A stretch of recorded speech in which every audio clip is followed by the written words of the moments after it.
What's up, man? It's your big brother K-Rino. Um, I wanted to talk about the Kobe Bryant tragedy for a little bit. Um, First, I want to say that anybody that knows me, they know I'm a real huge basketball fan. Basketball is like probably my second love behind music. So obviously, I followed Kobe Bryant from the time he was 17 years old coming into the league. Um, Back in the days, I used to um, record games on VHS. My homie Rapper K used to do that all the time, and he got me started doing it. He record Michael Jordan, and I record Michael Jordan and Akeem Olajuwon. And um, when Kobe came into the league, I saw how great he was gonna be, and I started recording Kobe's games on VHS.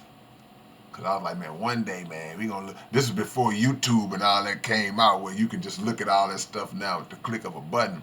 And I was like, one day, man, this stuff gonna be valuable. One day, it's gonna be important to have this stuff. Ain't nobody gonna have these games.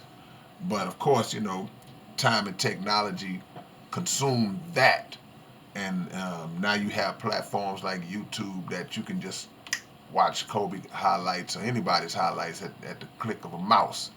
But saying all that, I was always a big fan of Kobe because I always felt like, just as a basketball fan, he was the closest thing to Mike, and being Michael Jordan, of course. But you started to see his work ethic, and you started to see his dedication to the game because while everyone was trying to be like Mike, Kobe was the one guy that was trying to be better than Mike. And in a lot of people's opinions, a lot of sports fans from that generation, they'll argue that he was. Um, the thing I want to discuss, first and foremost, to send condolences out to his family, his children, and everybody who actually knew him. Um, but I want to also address some of the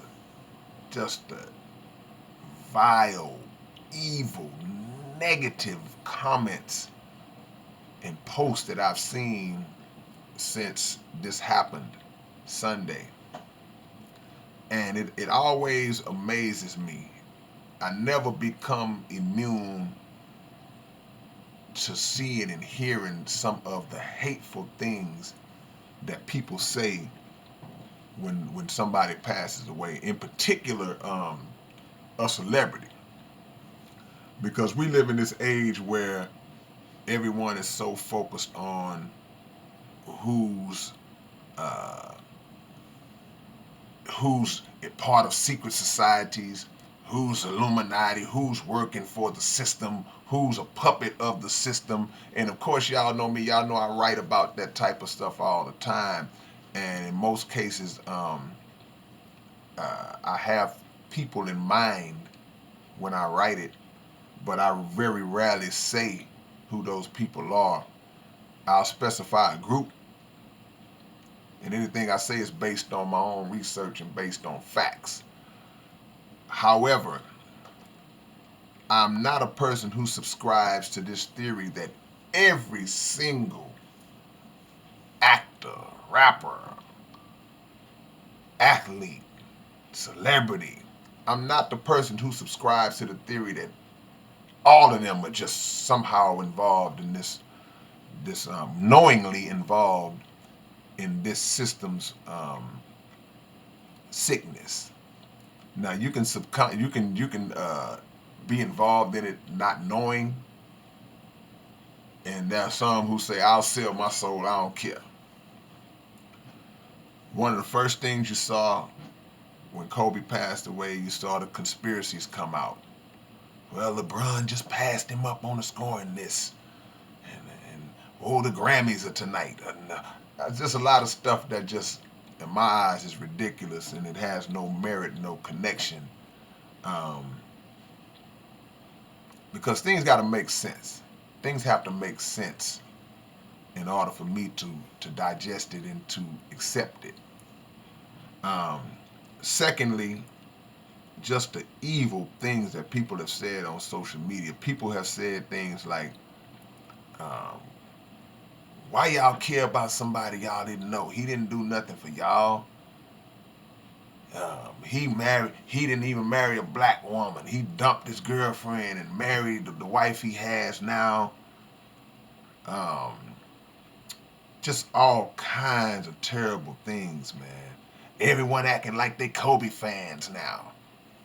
Why are those things even relevant in the wake of this situation? It shows a strong degree of just pure heartlessness and no compassion whatsoever for human life and loss of human life.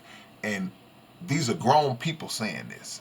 These are not 10-year-olds who don't really know. These are grown men and women who are going out of their way to literally just slander, not necessarily slander, but to really just talk down and have no respect for the passing away of Kobe, his daughter, and those other individuals who were on that helicopter, man. It's unreal. Not surprising, but I don't get, it's something I never get used to seeing. Um, People don't seem to understand that you don't have to know an individual personally to actually know them. I don't know you personally, but I know you. And I know you based on the fact that you are a celebrity. You are well known to the entire world. So your life is basically played out on a television, played out on a computer, played out through the radio. However, just all the avenues of communication that exist, individuals on that level of celebrity, they're exposed to the world through those outlets. So I can watch clips of Muhammad Ali. I could see him training. I could hear him talking. I could see him standing up for causes. I could see him standing up against the United States government. I could see clips of him holding his babies with his family. And in after years and years and years of seeing that, I can to a degree know him. The basics. Do I know him? Do I know what his favorite food is for breakfast? No. Do I know what his favorite slippers are when he wakes up in the morning and goes to the porch and get the newspaper? No, I don't know that. But you know these people because they're in front of you all the time, and you draw inspiration from them just based on seeing how they've carried their lives. People are inspired and influenced by celebrities both positively and negatively. So when somebody makes a post and say, "Man, you ain't know this, man, y'all acting all sad," and yeah, we acting sad because we followed their life. And in a lot of cases, we have pulled aspects of them and incorporated those aspects into our everyday life. You may have been a person who didn't have confidence in yourself, and you saw something that Kobe did, or you heard something that he said and made you go, "Yeah, you know what? That's a good point. I'm going to use that." So to have such a lack of consideration when someone passes away and say, "Well, y'all didn't know him. He wasn't paying none of my bills." It shows a lot of ignorance. A lot of ignorance. Especially when death is not for the one who died. Death is for the ones who remain. And you got to walk down that road one day. You may lose a family member one day. And what would be your reaction if you lost a family member and somebody were to comment about that in the same manner you commented about this person? It's not about being a celebrity. It's not about praising famous people. It's about basic, general human compassion. Doesn't matter who it is. Doesn't matter if it's a homeless man on the street, all the way up to um, the king of the land. And as a Muslim, I'm reminded of a speech that Minister Farrakhan was giving one day. And he was talking about Prophet Muhammad. And there was a Jew who had passed away. And the Prophet was basically um, giving respect to the Jew as they brought his body by. And the people were asking the Prophet, well, why are you showing that kind of homage to this man? And the Prophet says, out of respect for the angel of death who will visit us all one day. So the principle in that is I wouldn't care if it's your worst enemy.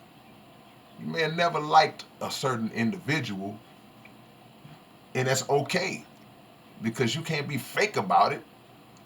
But if my worst enemy passed away,